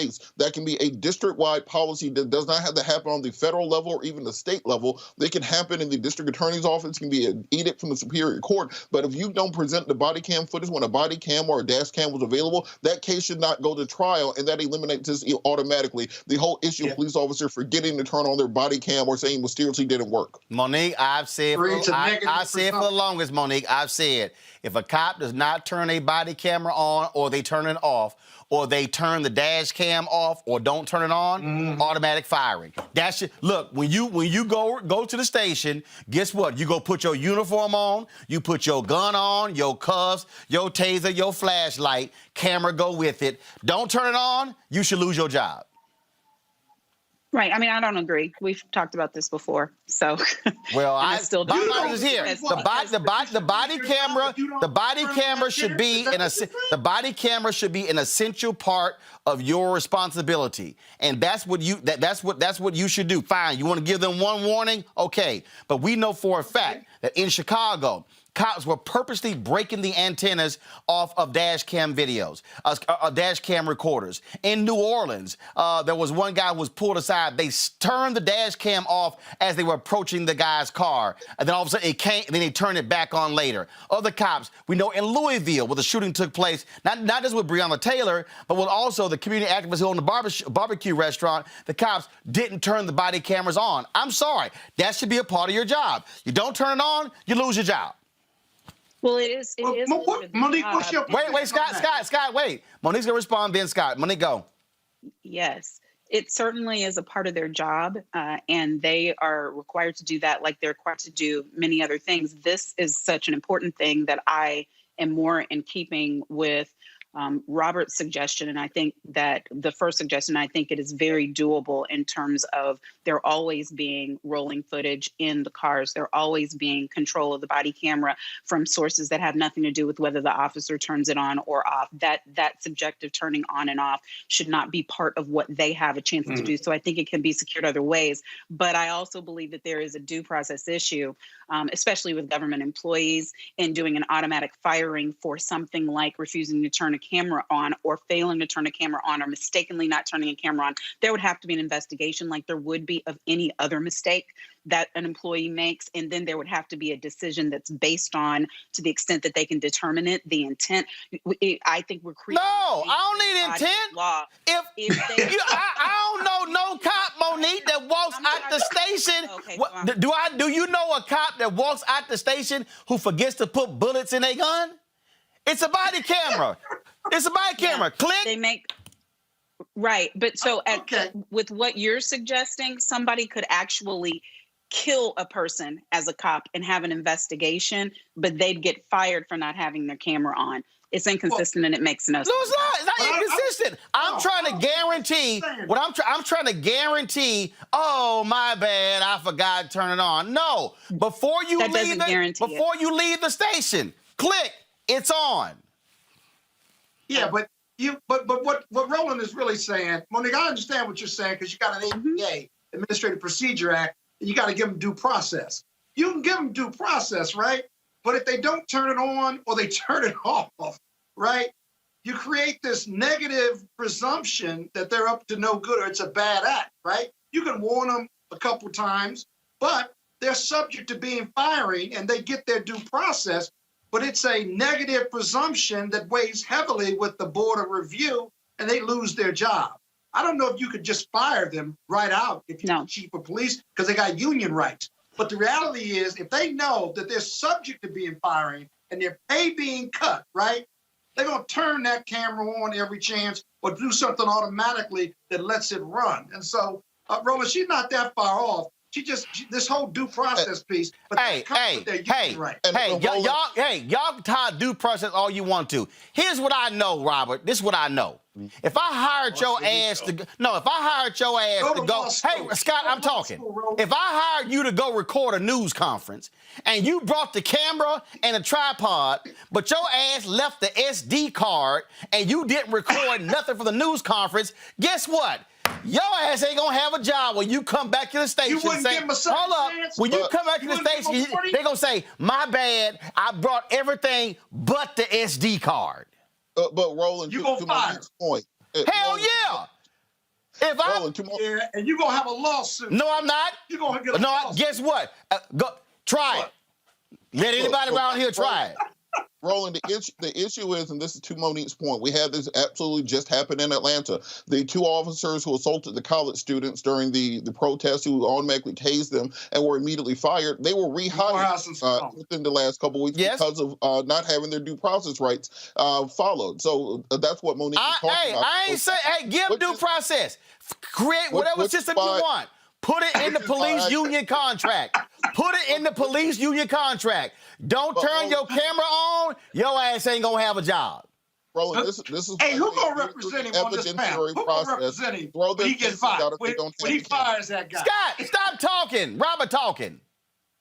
I said this is why I think it should be done through the evidentiary process. You throw out any arrests that they made that don't have the camera on. You avoid the due process issues. You give them a negative feedback loop, as Scott was talking about, and you achieve many of the same goals as you were trying to do by firing them, by making sure that they can't proceed with a case if they do not turn on the camera. I don't agree with that one either.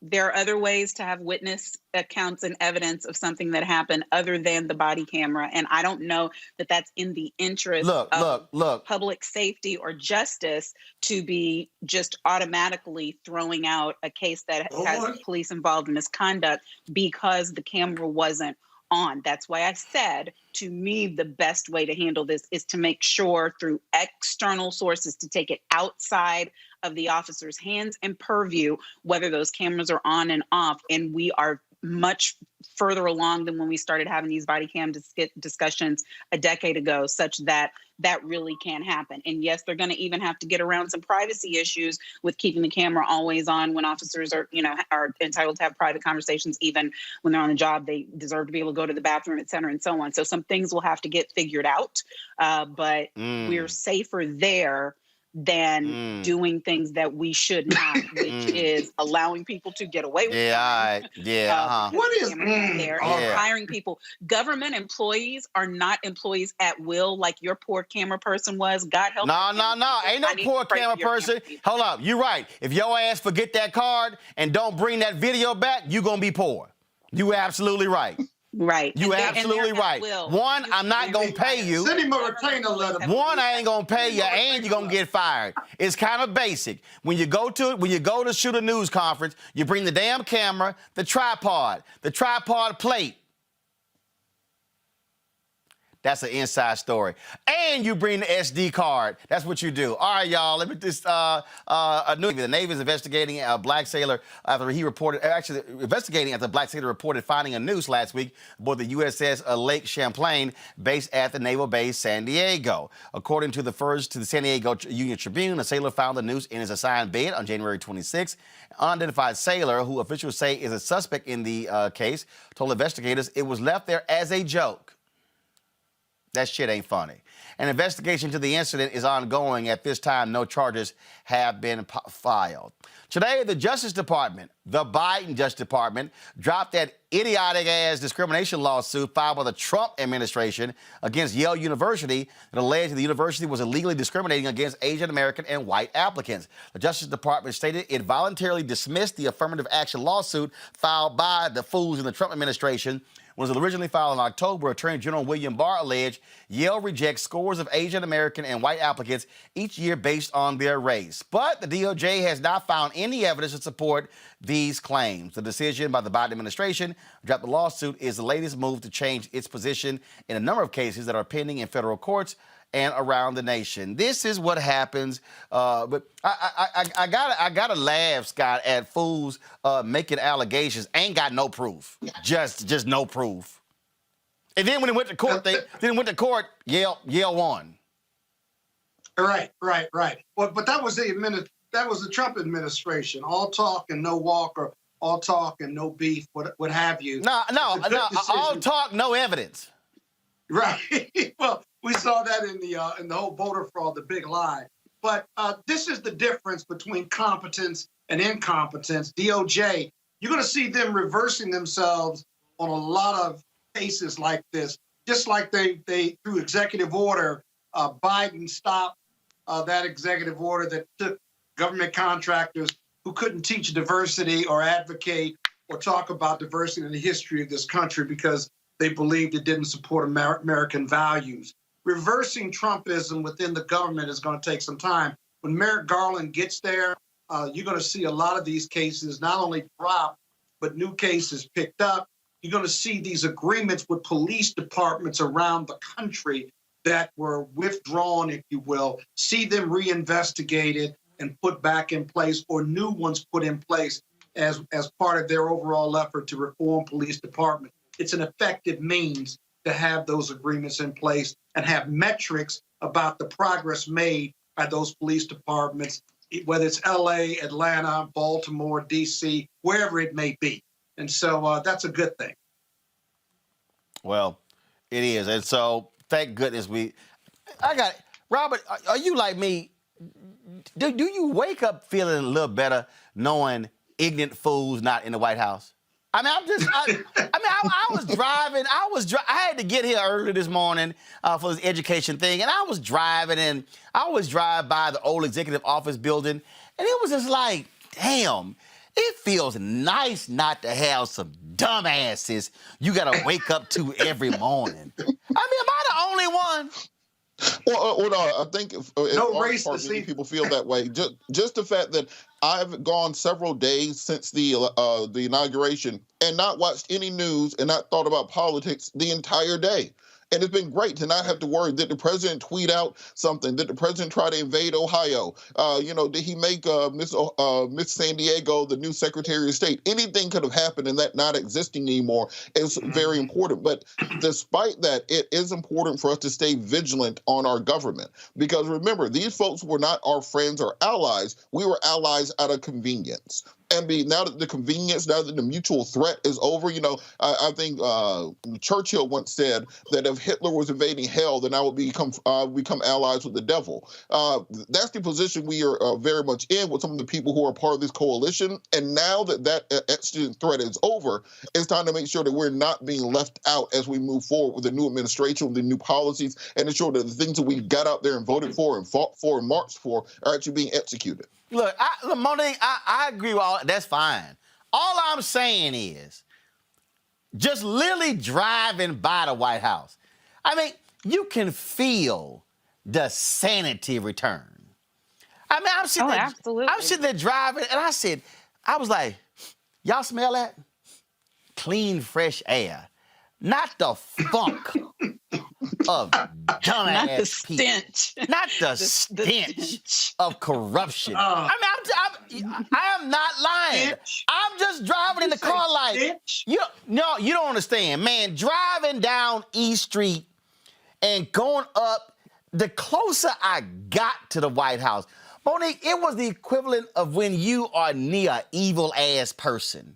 And when they moving closer, you just like, the Bible talks about, don't even get me started when you're around evil people. You just like, your face just like, damn, here they ass come. Here they come. That's literally what it feels like. Those folks were evil. All of them. Everybody who worked there. Him on down. It rotted from the head down. But just to have competent people, to watch a press briefing and they speaking in complete sentences. You like, man, I forgot what that was like. Last night, to watch a procession, to pay respects to a cop who gets killed. You didn't have no ignorant statement, no big old show. Y'all notice everybody ran it except Fox News. I thought they loved cops. I'm just simply saying it is nice to wake up and not to wake up to an ignorant tweet from an ignorant fool who was married to an ignorant woman who they were all hired a bunch of ignorant ass people. Yes, and you're like deep in your Chris Rock right now. You're right. Y'all don't understand. I was just like, it's all turned up. I was like, damn, man, it feels nice. It does. The fact that they're even having the press conferences and then there's competent delivery from it, and then they invite the experts to just come in and talk. Nobody hovers over them like helicopter mode to jump in and stop them. They have these COVID briefings, and it's all sane and straight talk and good information, and we're not traumatized daily by these tweets and not knowing when the next one is going to come. Now, we all have some PTSD. We probably need to get checked out because it was a rough 4 years and we have had so many losses. And I'm in agreement with Robert. We shouldn't be at ease in Zion, but we definitely can breathe better knowing that there is competence at the head than we could before. So I'm thankful. This is the equivalent to me of, This is the equivalent when somebody invites you to their house and they know how to cook. You look forward. You look forward to the dinner. But there ain't nothing worse when you get invited by somebody who can't cook. And now you got to sit here and just lie and say your ass just ate. Or when they force you to eat, you like, okay, just give me a taste. Because you know they can't cook. I'm just saying. It's just, I ain't know about y'all, but, you know, Scott, I know you might be comfortable with them Trump people. But I just could not stand. I told y'all did I tell y'all what happened the first time they had a meeting at the White House with the TV anchors with Trump? You have a couple times. No, I didn't. But tell us again. No, I actually didn't. I don't think I told y'all this. Y'all, this is really a true story. Normally when the president walks into the room, everybody stands up. You know, you're eager, you know, Mr. President, good to meet you, good to see you. You walking over, all right. I ain't really had that feeling. He came into the room, all the other media people, Jake Tapper and did you stand up? Chuck Todd, and they all moved toward Lester Holt, they all moved toward Mr. President. I fell the hell back. I was like, well, he got walked past here anyway, so y'all think I'm lying. I did. I felt like, well, hell, he got to walk over here to get to his side of the table. I'm like, I ain't in no rush to shake his damn hand. And they all walk up there going, Mr. President, Mr. Trump. And I'm sitting there going, I can't call this some bitch, Mr. President. I just can't do it. Then I said, I can't call him Mr. Trump. I said, now we got a dilemma. Shit, what am I going to call him? So he making his way, he getting closer and closer. I'm like, damn, what am I going to call him? Then he finally gets up to me and I go, he stick his hand out. Good to see you. I go, hi.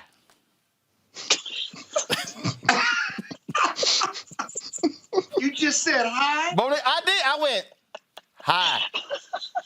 Monique, I'm not lying. I am not lying. My mouth.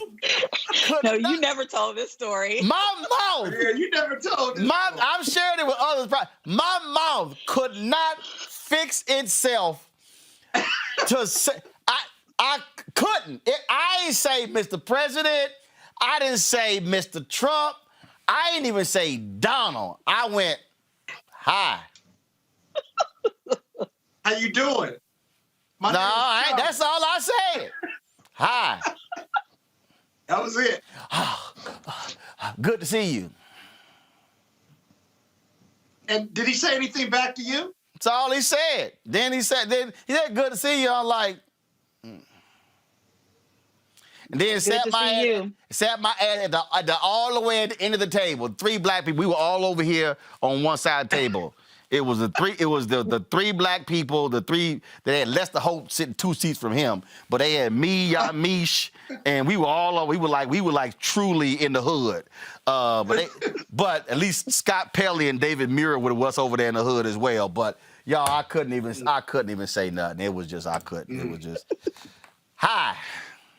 You see, Roland, that was your opportunity to ask about the advertising. Nah, hell no. I couldn't. Look here.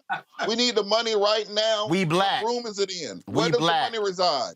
We black. I ain't got the money. I ain't even gonna give y'all my response at the next meeting when Melania was there. Oh my goodness. I literally did one of them Bernie Macs. That look up and down like, why you here? I ain't even, y'all don't understand. I had just disdain for them people. Okay, all right, y'all. We got to go to a commercial break. We come back, more Roland Martin Unfiltered. You do know that there is not a piece of your life that government in some way does not involve. I mean, I crack up with these conservatives who talk about. Down to your name. Everything. Down to your name. Everything. I mean, just if you actually sat down and said, okay, what part of my life, let me try to find something in my life that government in does not have a part of. I can't think of a single thing. You can say, fine, they don't impact my marriage. Yes, they do. Because you got to get that marriage license. Yep. From the birth to the tomb. And if you're going to be here in the United States of America, whether you like it or not, you got to know about it. You got to know its history, because when somebody knows about you more than you know yourself, that's slavery. That's volunteer slavery. Yeah. So it's almost like double the education we got to pick up of what this place is all about, how it works, how it runs. I'm a firm believer, being in 112 countries, that you got to think global and act local, but you better act local. Trump won this election, so everyone who's listening, do not be quiet. Do not be silent about this. We cannot allow this to happen before our very eyes.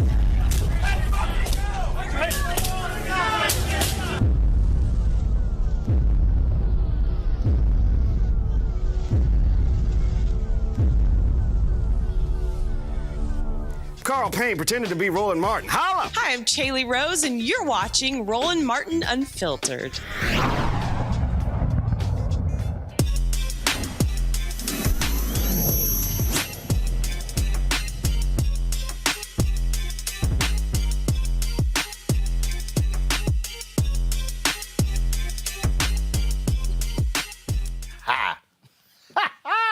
All right, y'all, my next guest is the creator of an app called HBCU Change, which allows users to donate their spare change to their favorite HBCUs. The company is looking to raise $1 billion over the next 5 years. Joining me now is HBCU app founder Xavier Peoples. All right, Xavier, first of all, why in the hell the app ain't called Spare Change?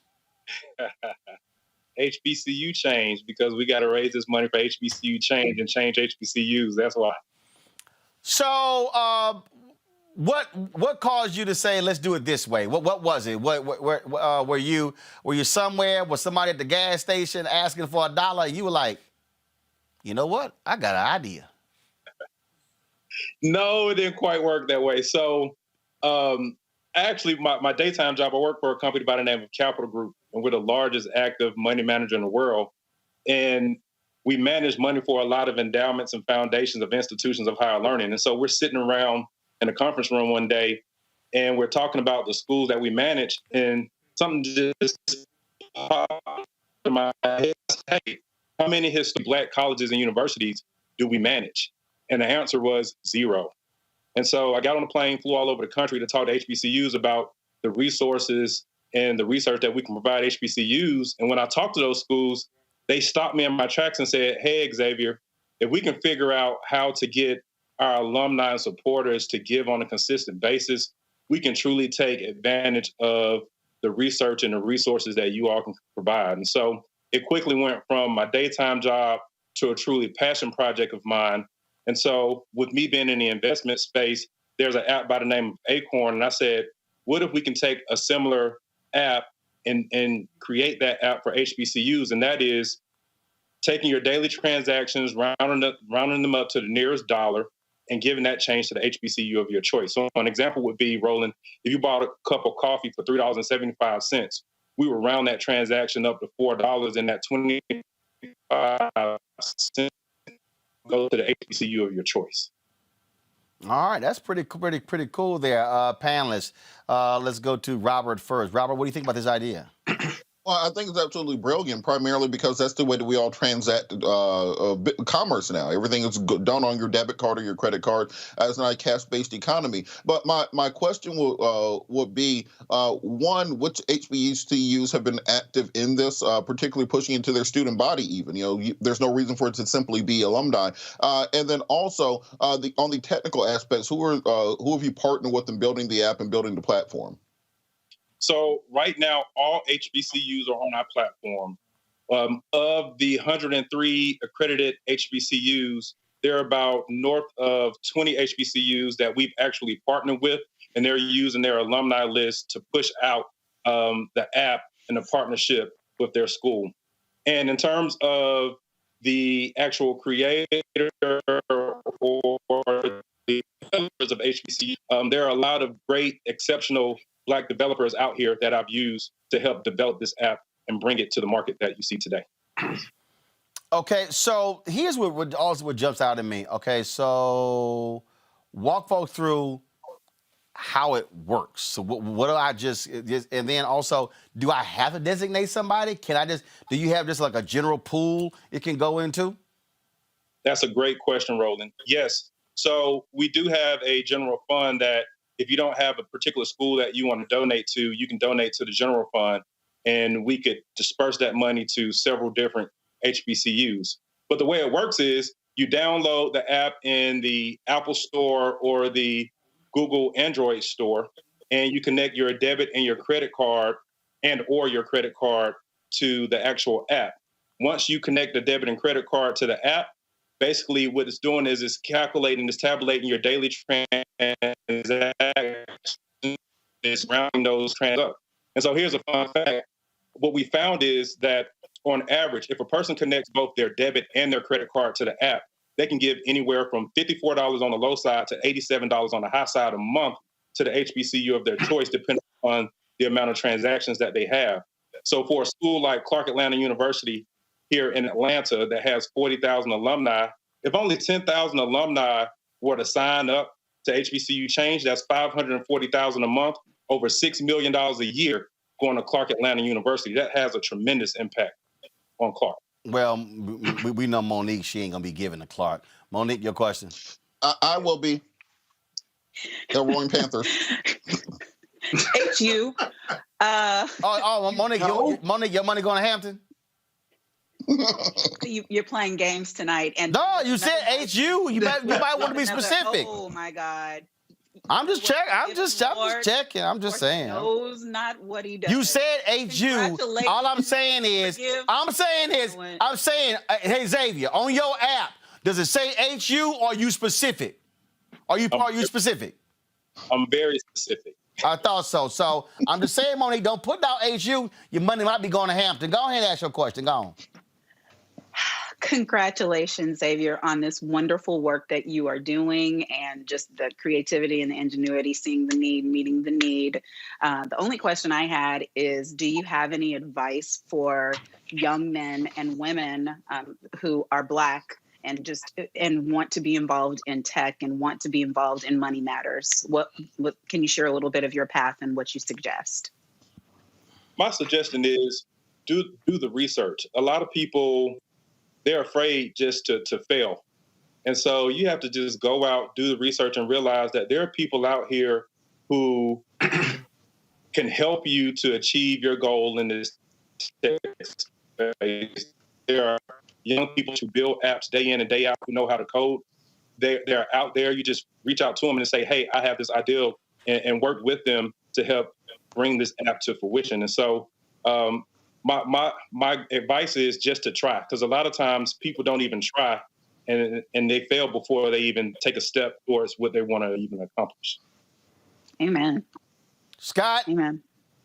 Yeah. Hey, Xavier.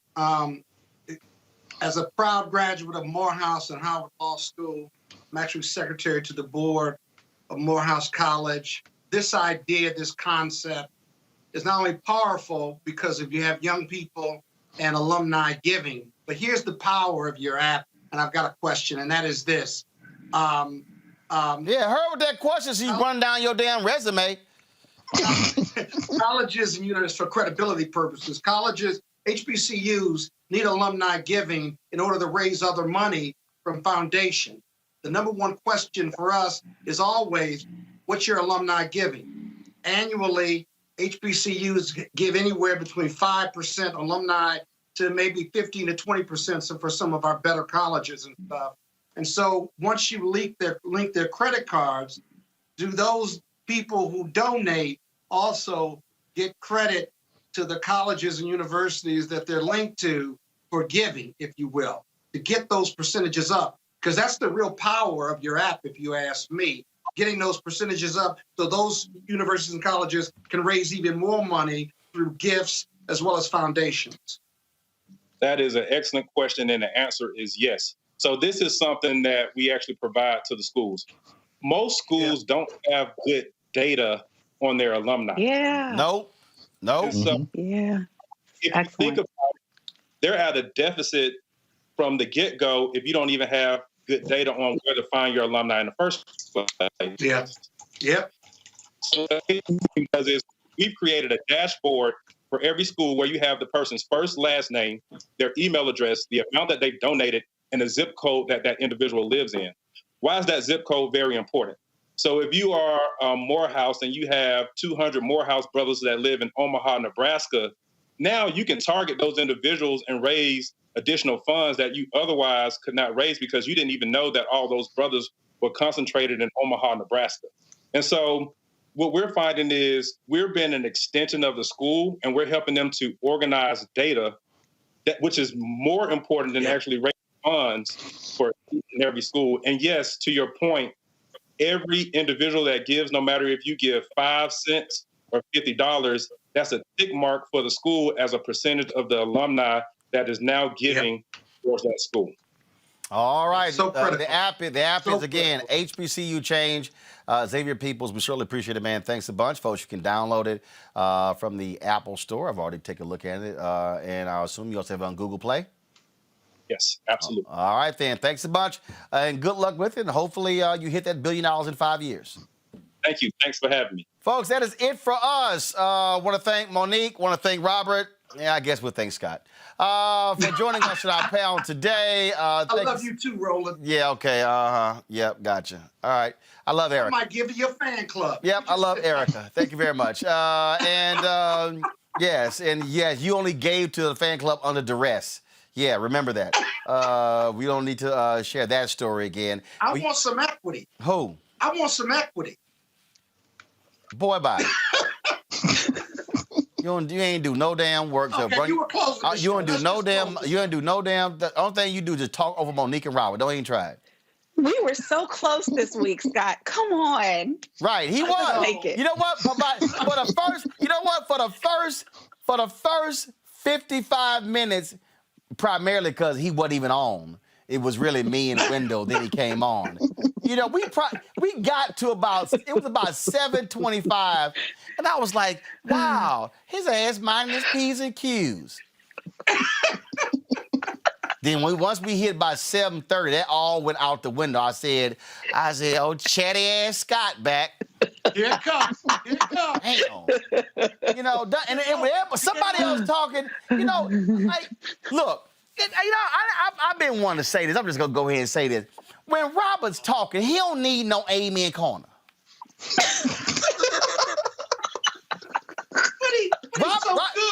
Robert don't need you to affirm what he's saying. That's right. That's right. That's right. That's right. He on that. Say that. He already saying it. That's my boy. No, that's my boy. This is not church. This ain't church. I like it though. When I can hear Scott, he's like, Yeah, you don't like it until his ass started interrupting. He'd be like, I don't like that part. No. You'd be like, Scott. See, that's why you can't encourage that nonsense. You got to shut Scott down. You got to say, quiet. You give his ass a little room, then I'm trying to send him back to that fake couch on his green screen. That's what I'm trying to do. Oh, there ain't no fake couch. That's my home. You talking about Erica now. Scott, you know doggone well you sitting in front of a green screen. Stop fronting. No, I'm not. Go sit on the couch. Monique, you better tell him. Go sit on the couch. No, get up right now and go sit on the couch. You can't.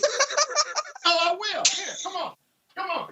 Good. We got it off the microphone. Give us support our show. Roland Martin Unfiltered. Cash App, $RM Unfiltered. PayPal.me/R Martin Unfiltered. Venmo.com/RM Unfiltered. And of course, Zelle at Roland at RolandSMartin.com. See, that's how you get Scott away from the microphone. Work like a charm. See, he ain't realize that's how alphas outsmart you Kappas. That's it, y'all. I gotta go. I'll see y'all tomorrow right here. Roland Martin Unfiltered. Join our fan club. We'll see you tomorrow. Thank you so very much.